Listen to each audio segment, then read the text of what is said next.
Une adolescente arrive aux urgences avec un nouveau-né dans les bras. Quand le médecin lui demande d'où vient le bébé, sa réponse fait pleurer tout le monde.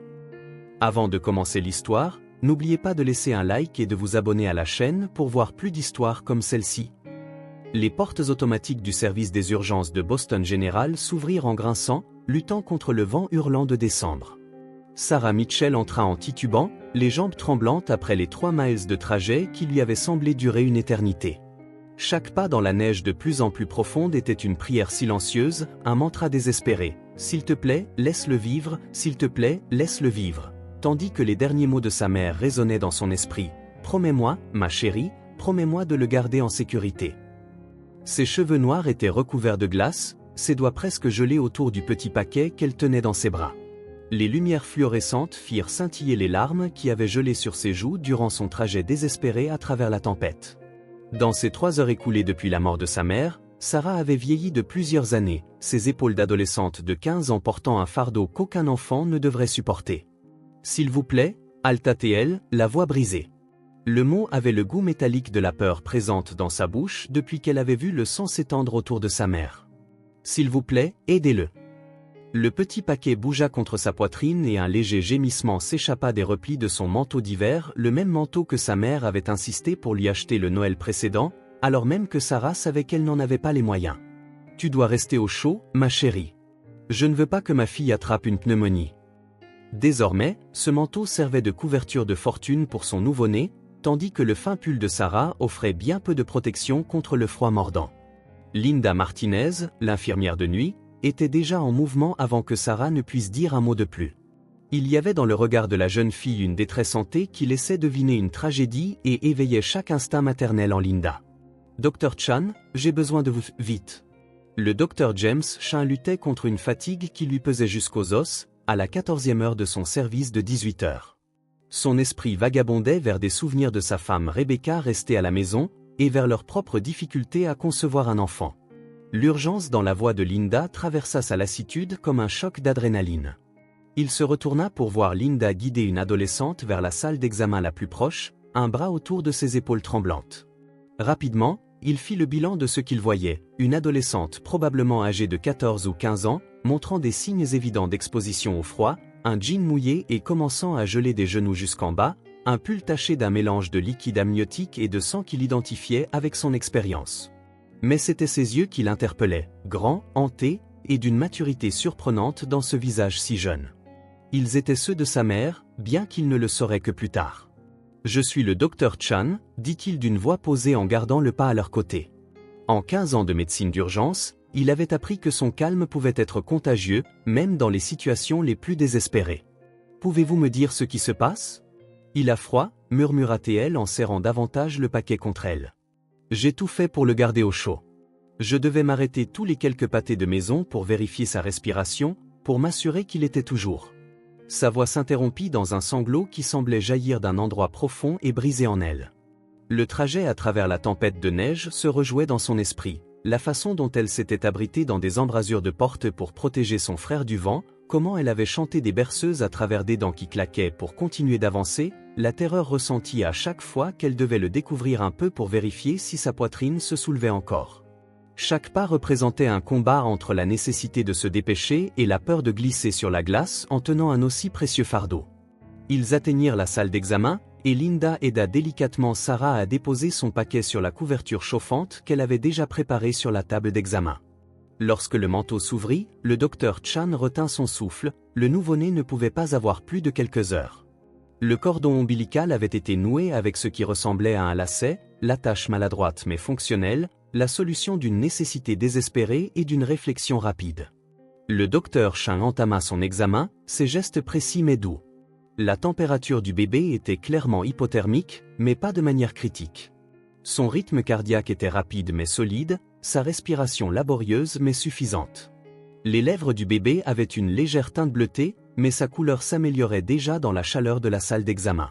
« Où est la mère ?» demanda-t-il, tout en allumant les lampes chauffantes et en ajoutant des couvertures.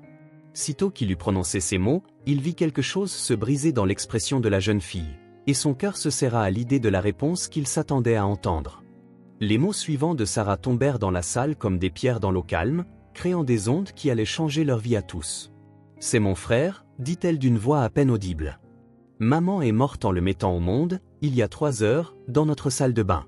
Je ne pouvais pas le laisser mourir aussi. » Les derniers mots restèrent coincés dans sa gorge, mêlés au chagrin qu'elle ne s'était pas encore autorisée à ressentir. Pas tant que la vie de son frère tenait encore à un fil. Le silence qui s'ensuivit fut assourdissant, rompu uniquement par le bip régulier des moniteurs qu'on installait au nouveau-né. Le docteur Chan vit Linda porter la main à sa bouche, les larmes lui montant aux yeux. Même après toutes ces années aux urgences, certains cas pouvaient encore briser son cœur. Il pensa à sa propre épouse restée à la maison, à leur nurserie vide et à leurs années de déception. Quelque chose bougea en lui. « Comment t'appelles-tu » demanda-t-il doucement, en poursuivant son examen du bébé, notant avec une admiration grandissante que, malgré les circonstances, cette jeune fille extraordinaire avait réussi à dégager les voies respiratoires du bébé et à maintenir sa respiration. Le cordon, bien que de fortune, avait été correctement ligaturé. « Sarah Mitchell. Et ça, c'est mon frère. » Maman n'a pas eu le temps de le nommer. Sa voix se brisa sur le mot « maman ». Et pendant un instant elle se revit dans la petite salle de bain, tenant la main de sa mère refroidie, regardant la vie quitter des yeux si semblables aux siens. Le docteur Chan hocha la tête, tout en veillant à soutenir son regard. « Sarah, tu as fait un travail incroyable pour maintenir ton frère en vie. Peux-tu me dire exactement ce qui s'est passé ?» Sarah s'effondra sur la chaise que Linda lui avait tirée, ses jambes cédant enfin. L'adrénaline qui l'avait portée à travers la tempête commençait à s'estomper, laissant place à une fatigue si profonde qu'elle s'incrustait dans ses os. Elle sentait encore comme un fantôme le dernier baiser de sa mère sur son front et le poids de cette ultime promesse planait entre elle et le minuscule garçon sous les lampes chauffantes. Maman a appris qu'elle était enceinte il y a 8 mois, commença-t-elle, la voix lointaine, comme si les mots venaient d'un endroit très éloigné. Elle a perdu son assurance quand la société a réduit ses effectifs, et elle travaillait déjà à 2 emplois justes pour qu'on ait de quoi manger, depuis que papa est parti il y a 2 ans. Elle déglutit, se souvenant du matin où elle s'était réveillée pour découvrir qu'il était parti, ne laissant qu'un mot et une pile de factures impayées. Maman disait qu'elle pouvait gérer, que les femmes accouchaient à la maison depuis des milliers d'années. Les mains de Sarah se tordaient sur ses genoux. Elle se rappelait leur tremblement lorsqu'elle avait noué le cordon ombilical. Au début, tout semblait aller. J'ai lu tout ce que je trouvais en ligne sur les accouchements à domicile. Maman m'a fait promettre de ne le dire à personne. Elle avait peur qu'on me retire d'elle si les services sociaux l'apprenaient. J'ai trouvé un job au Rosie's dîner après l'école, j'ai économisé tout ce que je pouvais pour acheter des affaires pour le bébé. On croyait vraiment que ça irait. Le docteur Chan continua d'examiner le nouveau-né pendant qu'elle parlait, mais son attention était partagée entre les signes vitaux du bébé et l'histoire de Sarah. Le petit commençait déjà à retrouver une couleur rosée sous la lampe chauffante, sa température remontant peu à peu vers la normale. Dans sa tête, le médecin commençait à énumérer tous les signalements qu'il faudrait faire, services sociaux, médecin légiste, peut-être même un appel à sa femme Rebecca, qui avait toujours dit qu'ils avaient trop de chambres vides chez eux. Mais quelque chose s'est mal passé, poursuivit Sarah d'une voix encore plus basse. Il y avait tellement de sang. Maman répétait que c'était normal, mais je voyais qu'elle avait peur. Après qu'il soit sorti, elle l'a tenu une fois, juste une fois. La voix de Sarah s'étrangla, et les larmes qu'elle avait retenues pendant le trajet dans la neige commencèrent enfin à couler. Elle m'a dit qu'elle nous aimait tous les deux, qu'elle me faisait promettre de le protéger, et puis, elle est partie. J'ai essayé de la réanimer, comme on nous l'a appris en cours de santé, mais elle ne revenait pas. Linda se tenait derrière la chaise de Sarah, les mains posées sur ses épaules en signe de soutien. Le docteur Chan remarqua les larmes de l'infirmière couler silencieusement dans les cheveux encore humides de neige de la jeune fille. En cet instant, la distance professionnelle habituelle des urgences sembla disparaître, remplacée par quelque chose de plus essentiel, la réalité humaine partagée de la perte, de l'amour et du sacrifice. Le bébé ne respirait pas bien au début, reprit Sarah, les mots se déversant à présent comme si elle devait s'en libérer avant qu'il ne l'écrase. Je me suis rappelé d'une vidéo sur la réanimation des nouveau-nés, j'ai nettoyé sa bouche et son nez avec la poire de lavage qu'on avait achetée, je lui ai fait du bouche à bouche jusqu'à ce qu'il se mette à pleurer. J'ai utilisé un lacet propre pour le cordon, comme sur le site web. J'ai essayé d'appeler le 911, mais on n'avait plus d'électricité à cause de la tempête et mon téléphone était déchargé. Elle leva les yeux vers le docteur Chan, son regard tout à coup farouche malgré les larmes. Je savais que maman était partie. Mais lui, il était vivant, et je devais choisir. Maman a toujours dit qu'être courageux, ce n'était pas ne pas avoir peur, mais faire ce qui doit être fait même quand on a terriblement peur. Alors, je l'ai enveloppé dans mon manteau, j'ai fermé notre appartement à clé, et j'ai commencé à marcher. La fierté et l'angoisse dans sa voix serrèrent la gorge du docteur CHN. Il repensa à sa propre sœur, à ces liens familiaux qui pouvaient pousser quelqu'un à traverser une tempête de neige avec un nouveau-né, portant à la fois un enfant et le poids d'un choix impossible. « Tu l'as protégé, Sarah » dit-il doucement. « Tu as tout fait comme il fallait. Ton frère va s'en sortir, grâce à toi. » Comme pour confirmer ses paroles, le bébé laissa échapper un cri vigoureux, sa couleur désormais d'un rose éclatant. Sarah tendit une main tremblante pour frôler ses minuscules doigts, et le nouveau-né agrippa spontanément son index.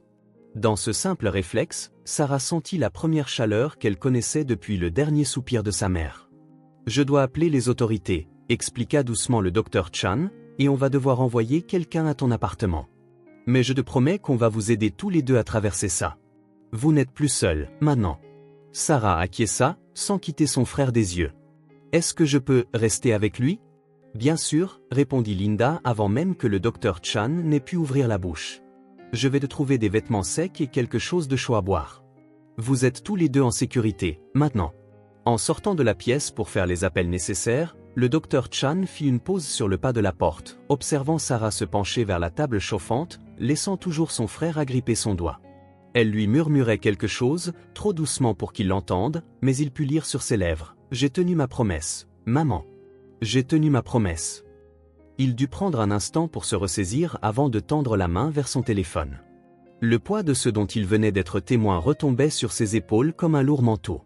En toutes ces années de médecine d'urgence, il avait vu quantité de tragédies et de moments de triomphe humain, mais il y avait dans celui-ci une adolescente de 15 ans parcourant 3 miles sous la neige pour sauver son frère nouveau-né, portant non seulement un nourrisson, mais le poids d'un choix impossible, quelque chose qui resterait gravé en lui pour toujours.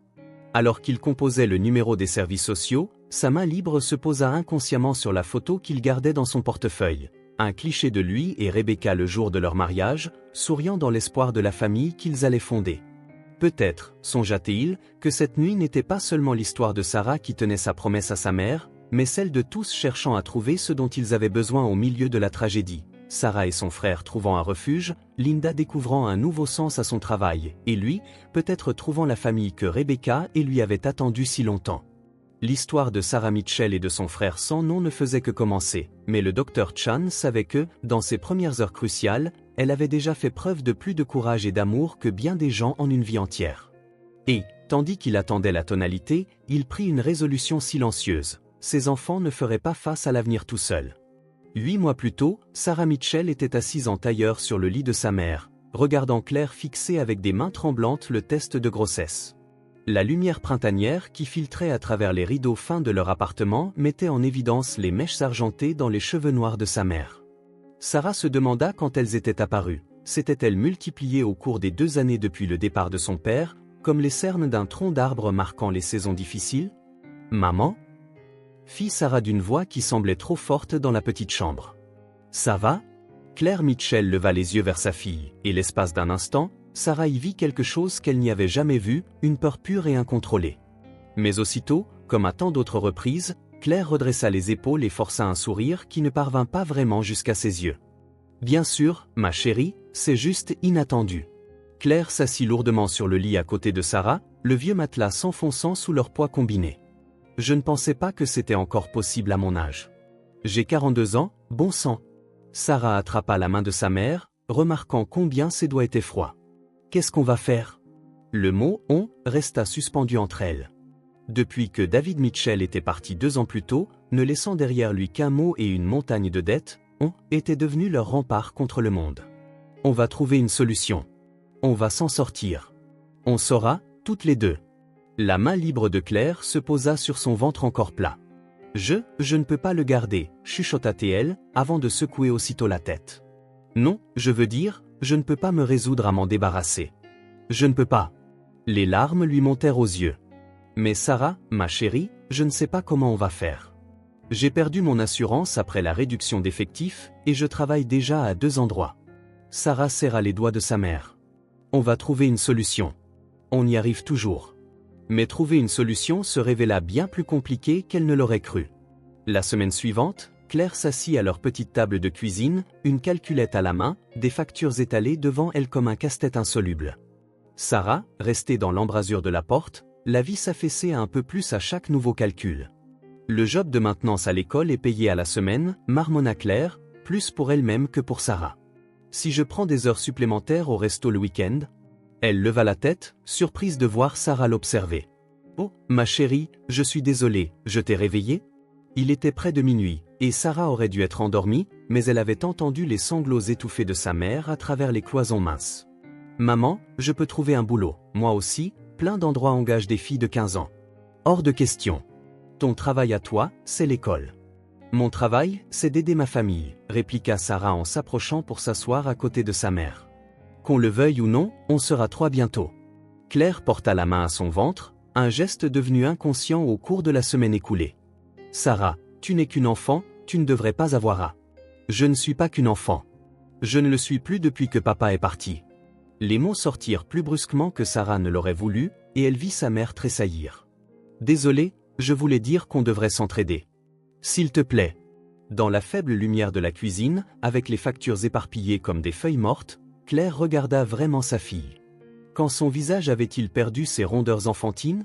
Quand son regard était-il devenu si grave? D'accord, murmura finalement Claire, mais il faut être prudente. Si quelqu'un découvre que je suis enceinte avant la naissance, qu'il se rende compte qu'on n'a ni assurance ni suivi médical adapté. Il risque de me séparer de toi, acheva Sarah. J'ai déjà entendu ça, à l'école. Je ne veux pas que ça arrive. Moi non plus, assura Sarah. On fera en sorte que ça reste secret. C'est ainsi que débuta leur complot à deux pour protéger une troisième vie qui grandissait dans le ventre de Claire. Sarah se trouva un emploi au Rosiers Dîner, travaillant après l'école de 16h à 20h. Son premier chèque fut entièrement consacré à l'achat de vitamines prénatales et de compléments d'acide folique dont elle avait lu l'importance en ligne. Le second alimenta un petit fonds secret pour acheter des fournitures pour le bébé, couches, lingettes et autres indispensables. En juin, Claire souffrait de nausées matinales si fortes qu'elle peinait à tenir ses deux emplois. Elle continuait pourtant, faute de congé maladie. Sarah se levait tôt pour tenir les cheveux de sa mère au-dessus des toilettes, veiller à ce qu'elle avale quelques biscuits, puis elle partait en cours. Entre ses propres heures au dîner, elle passait des heures à la bibliothèque publique pour lire tout ce qu'elle trouvait sur la grossesse et l'accouchement. Elle imprimait des articles sur les naissances à domicile, étudiait des schémas jusqu'à les mémoriser, et sauvegardait chaque site médical sur son téléphone. Un soir de juillet étouffant, alors qu'elle dînait dans leur appartement surchauffé d'un simple macaroni au fromage, le seul plat que Claire arrivait à garder, Sarah remarqua sa mère qui se tortillait sur sa chaise. « Encore ton dos ?» Claire essaya de sourire. « Ce n'est rien, ma chérie, je suis juste fatiguée. » Mais Sarah se leva déjà pour se placer derrière la chaise et appliquer les techniques de massage apprises sur YouTube. Claire laissa échapper un petit sanglot. « Maman, je t'ai fait mal? » « Non, bébé, c'est juste. » Claire leva la main pour attraper celle de Sarah. « C'est moi qui suis censée prendre soin de toi, pas l'inverse. » Sarah se pencha pour enlacer sa mère, prenant garde au petit ventre désormais visible. « On s'occupe l'une de l'autre, c'est tout. » En août, la canicule apporta d'autres complications. Les chevilles de Claire enflèrent au point qu'elle avait du mal à assurer ses heures à l'école. Pas de congé maladie non plus. Chaque soir, elle rentrait chez elle pour plonger ses pieds dans de l'eau froide pendant que Sarah lisait à haute voix les livres de grossesse. « Écoute ça », fit Sarah un soir, assise en tailleur sur le carrelage de la salle de bain, tandis que sa mère immergeait ses pieds.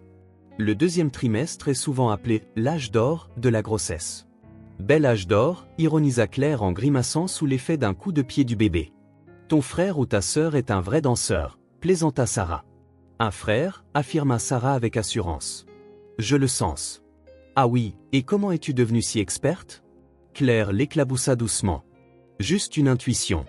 En plus, les garçons causent plus de soucis, et celui-là nous en fait déjà assez. » Leur rire résonna sur les carreaux de faïence, et pendant un instant, elles eurent l'impression que tout était normal, juste une mère et sa fille partageant un moment complice. Mais Claire porta alors la main à son flanc, le visage crispé de douleur, et la réalité les rattrapa. « Maman. » « Ça va, » répondit Claire en prenant une profonde inspiration. Juste un coup un peu plus fort. Sarah l'aida à se lever pour aller se coucher, en s'efforçant de ne pas laisser le souci la ronger. Cette nuit-là, Elle resta à réveiller pour chercher les signes avant-coureurs de complications de grossesse, se demandant, pour la première fois mais pas la dernière, si elle n'était pas en train de se noyer dans un défi trop grand pour elle. En septembre, alors que les températures commençaient à baisser, il devint difficile de cacher la grossesse. Claire portait des vêtements amples et baissait les yeux face aux clients du dîner, mais les questions étaient inévitables. Sarah apprit à détourner l'attention, à couvrir le ventre de sa mère de son propre corps, à parler à tort et à travers pour dissiper les soupçons. Un après-midi, Madame Henderson, une cliente régulière du café et grande commère, coinça Claire près de la cafetière. « Claire Mitchell, vous attendez un bébé ?» Sarah, occupée à essuyer la table voisine, sentit son cœur se figer. Mais sa mère, qui lui avait toujours appris que les meilleurs mensonges comportent un brin de vérité, éclata d'un rire forcé. « Oh, Madame Henderson, à mon âge, disons que j'ai un peu trop mangé pour compenser le stress. Depuis le départ de David, vous savez. » La vieille dame hocha la tête d'un air compatissant. « Les hommes, à quoi bon ? Quoi qu'il en soit, un petit oiseau m'a dit que David était de retour en ville. On l'a vu au Stop & Shop hier encore. » Sarah lâcha son torchon, stupéfaite. La main de Claire trembla légèrement en servant le café, mais sa voix resta étrangement calme. « Ah, vraiment ? Tant mieux pour lui. Sarah, ma chérie, la table 6 attend son addition. » Ce soir-là, après son service, Sarah retrouva sa mère assise dans l'obscurité du salon, une main posée sur son ventre gonflé, l'autre tenant une vieille photo.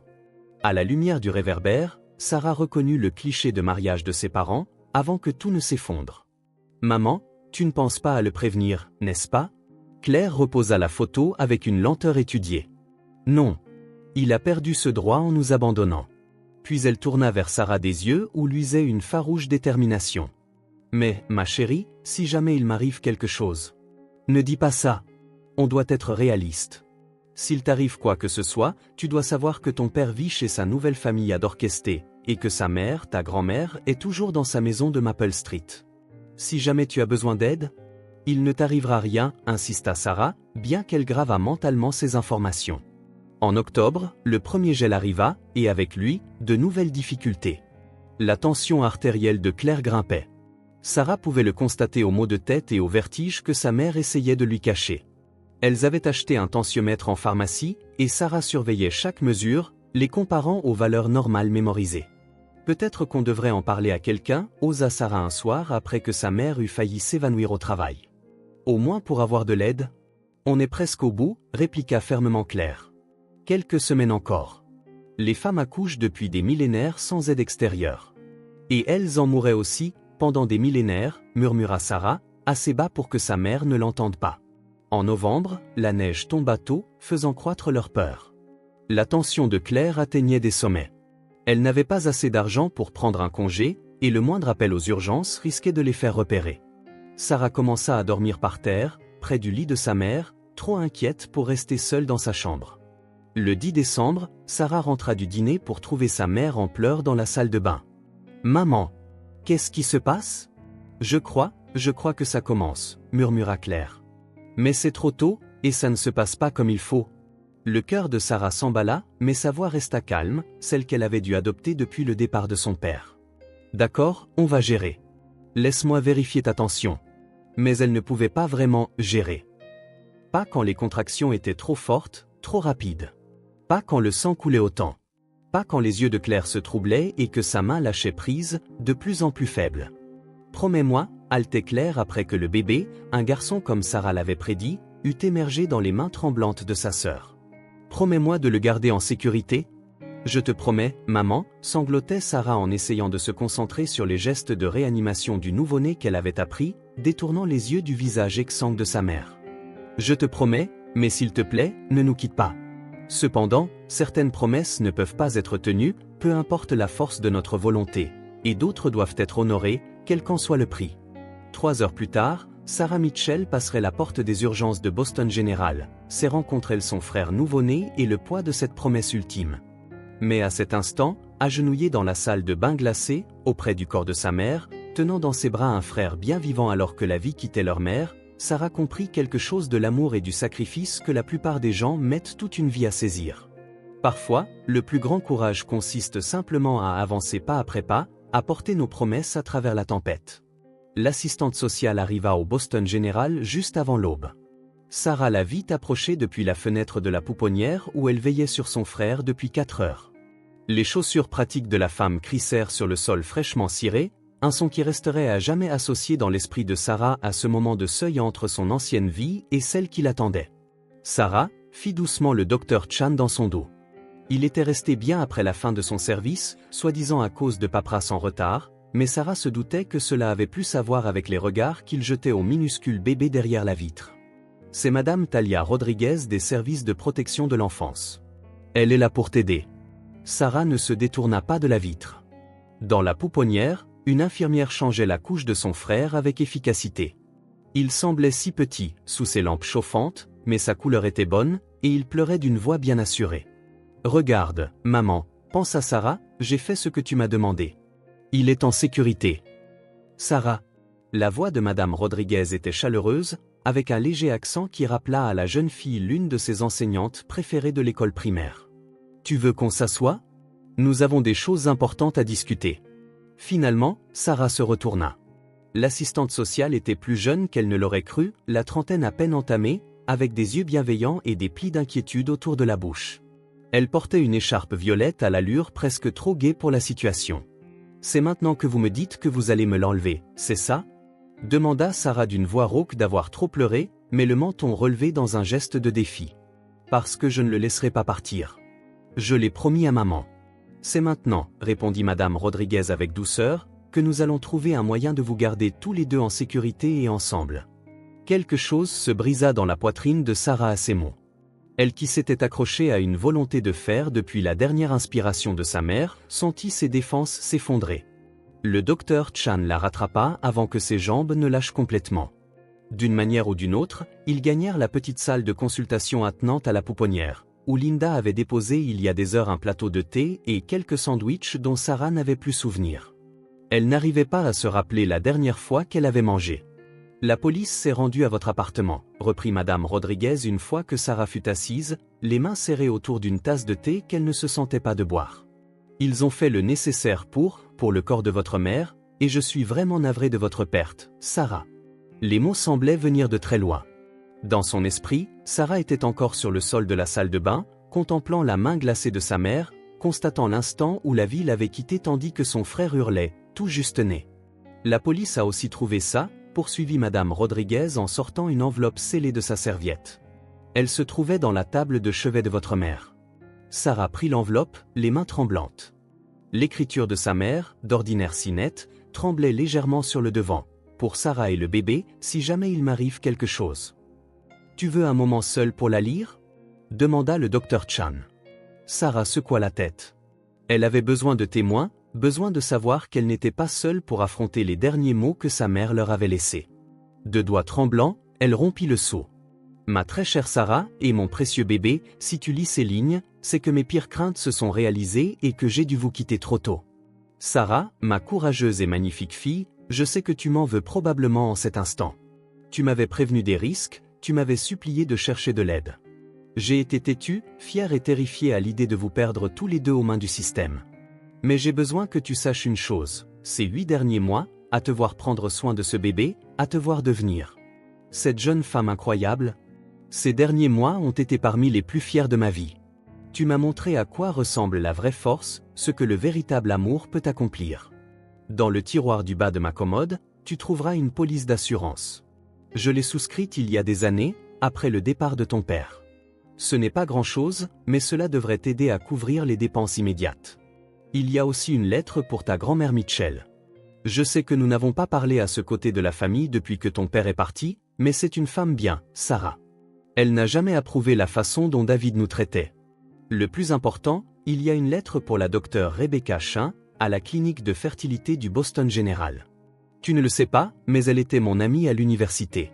Nous avons perdu contact au fil des années, mais j'ai suivi sa carrière. Elle et son mari, qui, je crois, est médecin urgentiste dans le même hôpital, essaie d'avoir un enfant depuis des années. Sarah leva brusquement la tête pour regarder la docteure Chin, dont le visage était devenu livide. « Rebecca » murmura-t-elle. « Elle, ta mère la connaissait ?» Les mains de Sarah tremblaient tellement que Madame Rodriguez prit doucement la lettre pour continuer la lecture. « Je sais que c'est beaucoup à assimiler, mais je t'ai vu emprunter des livres sur les bébés à la bibliothèque, Sarah. Je t'ai vu faire des recherches sur les hôpitaux locaux. Tu as probablement lu des articles sur le travail de la docteure Rebecca Chen avec les grossesses à haut risque. Ce que tu ignores, c'est qu'elle et James essaient d'accueillir ou d'adopter depuis des années. Si quelque chose m'arrive, emmène le bébé au Boston General. Trouve les chiens. Ce sont de bonnes personnes, Sarah, des gens capables de vous offrir à tous les deux un foyer si tu le leur permets, des gens qui comprennent que la famille ne se limite pas au lien du sang. Je sais que c'est beaucoup te demander, faire confiance à des inconnus. Mais tu es si jeune, ma chérie. Tu ne devrais pas avoir à choisir entre élever ton frère et avoir une vie qui t'appartient. Tu mérites la chance d'être une adolescente, d'aller à l'université, de suivre tes rêves. Et ton frère mérite 2 parents qui peuvent lui donner tout ce dont il a besoin. Quoi que tu décides, sache que je vous aime tous les deux plus que ma propre vie. Je suis si désolé de ne pas vous voir grandir, de ne pas savoir quelles personnes extraordinaires vous allez devenir. Mais je suis morte pour donner la vie, et si cette vie ne serait-ce qu'à moitié aussi extraordinaire que celle de sa grande sœur, alors chaque instant en aura valu la peine. Tout mon amour. Maman. Le silence qui suivit ne fut brisé que par les bruits étouffés de l'activité hospitalière à l'extérieur de la porte et par les sanglots silencieux de Sarah. Le docteur Chan s'était affaissé sur une chaise, les yeux humides. « Je dois appeler Rebecca » dit-il doucement. « Elle. Nous avons essayé pendant si longtemps. Nous venons d'être approuvés comme famille d'accueil le mois dernier. » Madame Rodriguez hocha la tête. « Cela faciliterait considérablement les choses, surtout au vu de la lettre de ta mère.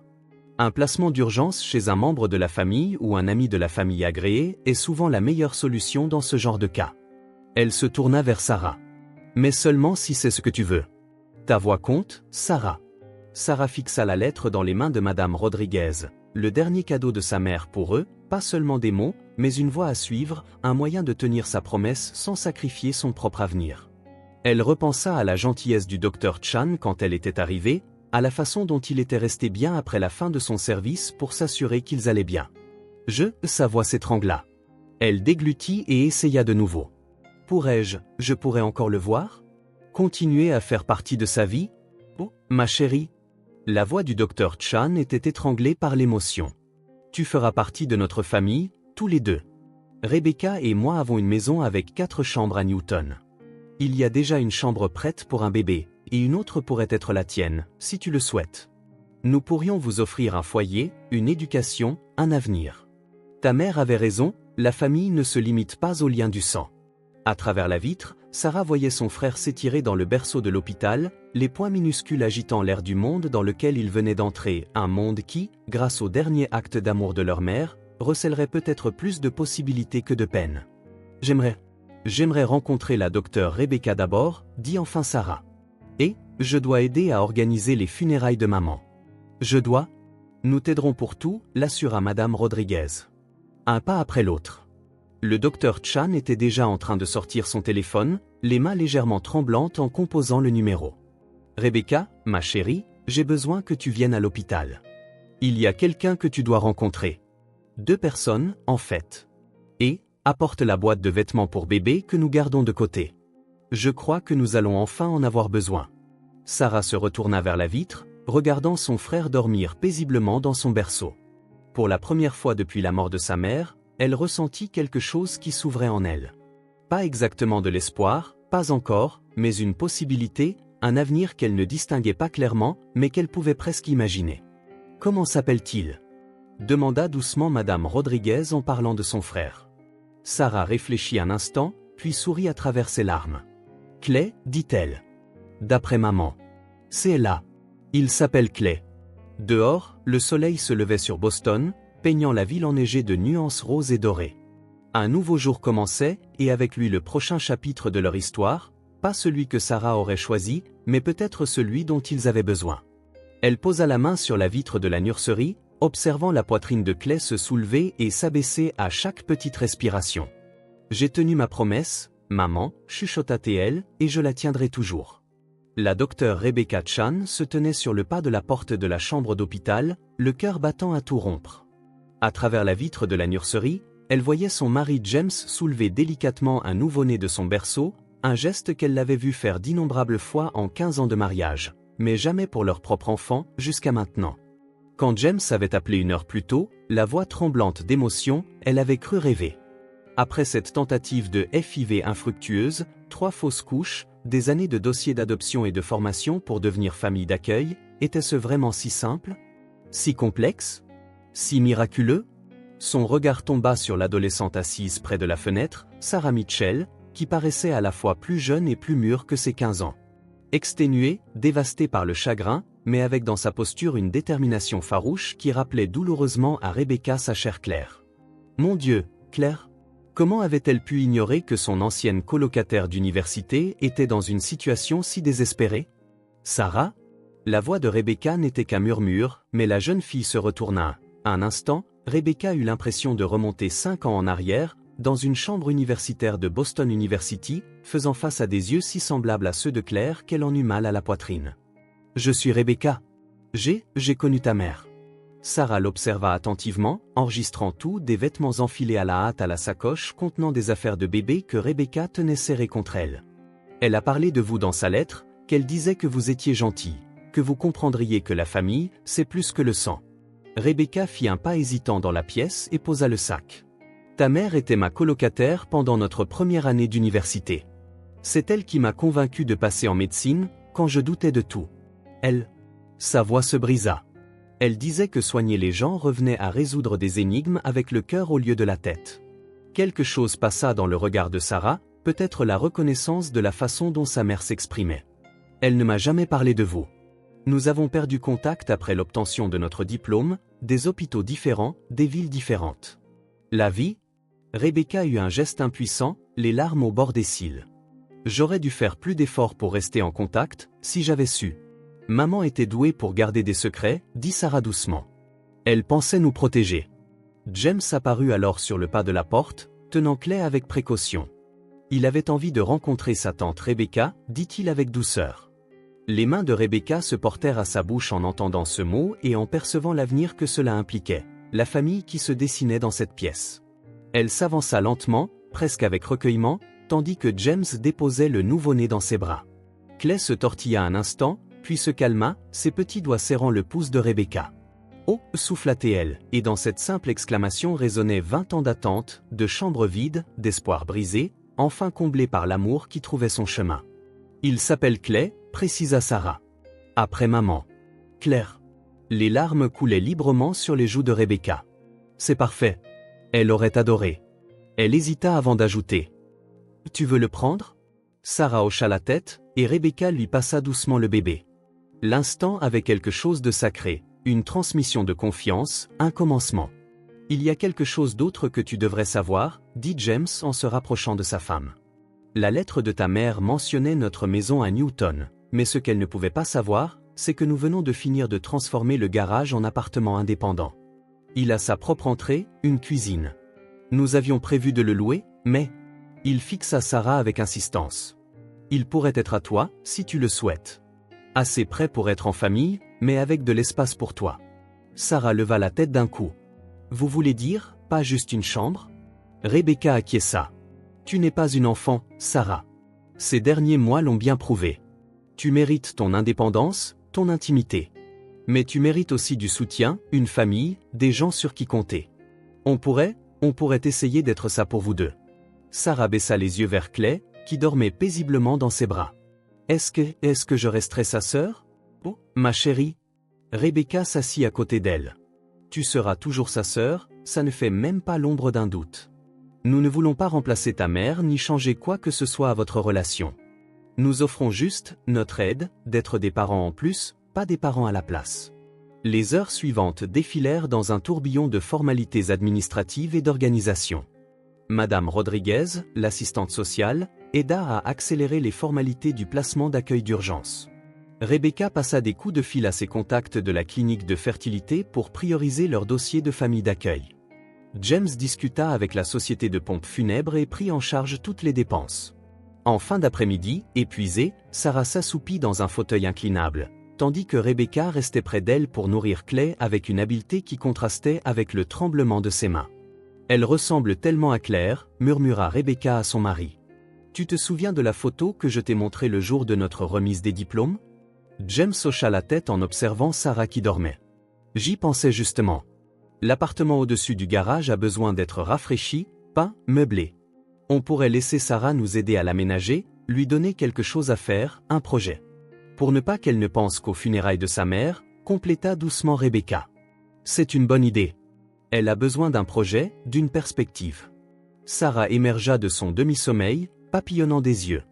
Un instant, la confusion l'envahit, puis la réalité lui revint en bloc. Mais avant que le chagrin ne la submerge à nouveau, Clay éternua, et Sarah sourit, un sourire vrai, timide mais sincère. Il fait ça, comme maman. 3 fois d'affilée, à chaque fois. Rebecca saisit l'occasion. Parle-moi d'elle, de vous deux. J'ai manqué tellement de choses. Alors, tandis que l'après-midi glissait vers la soirée, Sarah parla. Elle raconta les talents désastreux de sa mère en cuisine, mais sa pâtisserie toujours réussie, leur marathon de films le week-end et leurs blagues partagées. Elle parla de la grossesse, de leurs préparatifs en secret, de son travail au restaurant et des livres qu'elle avait étudiés. Elle était tellement courageuse, dit Sarah d'une voix pleine de larmes, même à la fin. Elle pensait toujours à nous, à faire des plans, à écrire cette lettre. Comme sa fille, glissa doucement James. Sarah leva les yeux vers lui, surprise, puis acquiesça lentement. Je veux retourner à l'école, un jour. Maman aurait voulu ça. Mais il faut que je sois près de Clay, que je sache qu'il va bien. Le lycée de Newton North est à 3 rues de chez nous, proposa Rebecca. Et je prends 6 mois de congé maternité. On peut s'organiser pour qu'il y ait toujours quelqu'un avec Clay, et pour que tu aies le temps d'étudier, de voir des amis, d'avoir 15 ans. Je ne sais pas comment faire ça, murmura Sarah. Avoir 15 ans. Alors, on l'apprendra ensemble, promit Rebecca. Un jour après l'autre. Plus tard dans la nuit, quand Sarah s'endormit enfin dans un vrai lit d'hôpital qu'ils avaient pu organiser pour elle, Rebecca et James se tinrent dans la nurserie, observant Clay qui dormait. « Sommes-nous fous ?» chuchota Rebecca. « Prendre 2 enfants comme ça, du jour au lendemain ?» James passa un bras autour de sa femme. « Peut-être, mais parfois, les décisions les plus folles sont celles qui ont le plus de sens. » Claire le savait. Elle nous connaissait suffisamment pour nous confier ses enfants. On ne peut pas la décevoir. On ne la décevra pas, répondit fermement Rebecca. On fera ce qu'il faut pour que ça marche. À travers la vitre, il pouvait voir la neige recommencer à tomber, recouvrant la ville d'un nouveau manteau blanc. Une page blanche, songea Rebecca, un nouveau départ. Dans sa main, elle serrait la lettre de Claire, pas celle destinée à Sarah, mais celle écrite spécialement pour elle, que Madame Rodriguez venait de lui remettre. Elle ne l'avait pas encore ouverte, ne se sentant pas prête à entendre la voix de Claire traverser les années et la barrière entre la vie et la mort. Mais demain, elle la lirait. Demain, il commencerait à organiser les funérailles, à aider Sarah à dire adieu à sa mère tout en préservant ce qui comptait le plus dans leurs souvenirs. Demain, ils entameraient le processus pour devenir une famille, non pas pour remplacer ce qui était perdu, mais pour construire quelque chose de nouveau à partir des fondations d'amour et de promesses que Claire leur avait laissées. Pour l'instant, Rebecca se contenta d'observer son mari caresser la petite main de Clay à travers la paroi transparente du berceau, de regarder Sarah dormir enfin paisiblement, et elle murmura sa propre promesse à l'amie qu'elle avait perdue et retrouvée trop tard. « Nous les aimons, Claire. Nous les aimons suffisamment pour 2. » 1 an plus tard, la neige recouvrait les tombes du cimetière de Mount Auburn, transformant les pierres austères en sculptures aux contours adoucis. Sarah Mitchell se tenait devant la stèle de sa mère, ajustant le bonnet d'hiver de Clay alors qu'il s'agitait dans ses bras. À 12 mois, c'était un bébé robuste et actif, avec les yeux sombres de leur mère et un rire communicatif, le même qui autrefois résonnait dans leur petit appartement lors des marathons de films du week-end. « La vie est trop courte pour ne pas rire, mon bébé », entendait encore Sarah dans la voix de sa mère, même quand tout est difficile, surtout quand tout est difficile. « Tiens-toi tranquille, petit homme, murmura-t-elle en souriant tandis qu'il tentait d'attraper les flocons qui tombaient. « Il y a quelqu'un que je veux que tu rencontres. » Ces mots la ramenèrent à un autre jour d'hiver, 15 ans plus tôt, lorsque Claire lui avait tenu la main dans ce même cimetière pour lui présenter la grand-mère que Sarah n'avait jamais connue. « On les garde vivants dans nos cœurs, » avait dit Claire, « c'est comme ça que l'amour survit. » Derrière elle, Rebecca et James Chan attendaient à une distance respectueuse, laissant ce moment aux 2 enfants. Sarah aperçut Rebecca qui essuyait une larme, et son cœur se serra de tendresse pour cette femme devenue bien plus qu'une simple tutrice. La semaine précédente, Rebecca avait passé des heures à l'aider à peaufiner sa lettre de motivation pour la bourse de l'université de Boston, tout comme Claire avait jadis aidé Rebecca à préparer son examen d'entrée en médecine. La stèle de granit devant eux était simple mais élégante. Claire Elizabeth Mitchell. Mère, fille, amie bien-aimée. L'amour trouve toujours un chemin. Sarah s'agenouilla dans la neige et posa Clay sur ses genoux. Elle sortit une enveloppe usée de la poche de son manteau, la lettre finale de sa mère, qu'elle avait lue tant de fois que les plis en étaient devenus lisses comme du tissu. Un passage en particulier était devenu sa boussole. « Ma très chère Sarah, tu te souviens de cette nuit où tu avais 7 ans et où tu avais tellement peur de l'orage ? Je t'ai dit que le courage, ce n'est pas de ne pas avoir peur, mais d'avoir peur et de faire quand même ce qui doit être fait. Tu m'as montré ce genre de courage chaque jour depuis que tu as appris pour le bébé.